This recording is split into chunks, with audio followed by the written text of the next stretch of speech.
Hi, so we're back, and now I am changing over the Polyphemus caterpillars.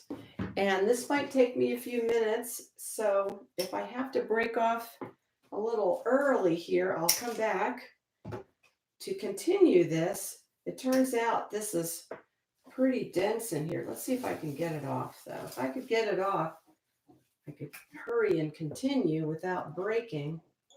I'd like to show you this process. So Polyphemus, well, here we go. I can get it off safely.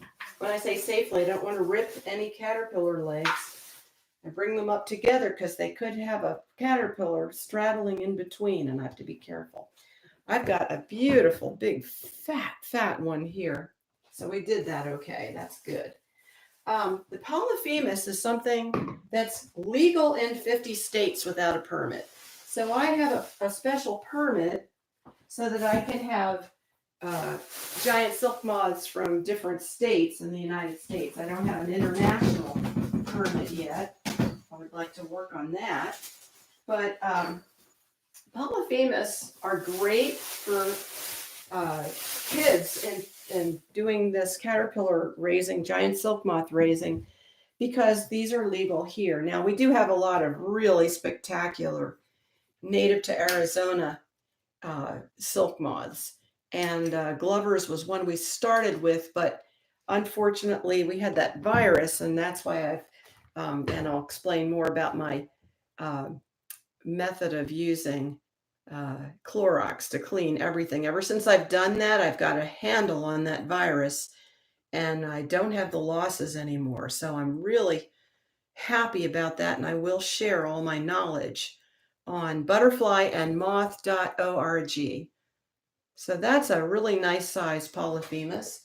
And I'm going to place him just temporarily on his new leaves over here because I need to line this cage. I line it with paper towels to make the cleanup a lot easier. Unfortunately, I use up a lot of paper towels, but boy, does it make the job a lot easier. And because I'm in the very dry northern Arizona region where I'm doing this, I think the paper towels, I go to spray with my purified water. I think they hold a little bit more moisture, which is good. In addition, I use this plastic bag up around my cage. So I'm going to place two of these containers. Here's one. I've got a caterpillar on there already. And then let's see. I want to put this one in there. I've got a caterpillar on that one. And I have those in there together. And they're so big right now, they're eating up everything, but I expect these to form cocoons very soon. All right, there's a nice size Polyphemus. They make the most spectacular giant silk moth with big eye spots. They're just beautiful. But I guess you can get a good look at him. He's pretty darn big. So we'll put him on his fresh greens. These caterpillars know the difference between 2-day-old greens and completely fresh greens. It's amazing how they know. So I try to oblige them. And I don't have a lot of Polyphemus this year, but next year I expect to have a lot. There's a nice big size Polyphemus. They absolutely love this 3-leaf sumac, which is almost like a succulent the way it grows out here in the Arizona desert.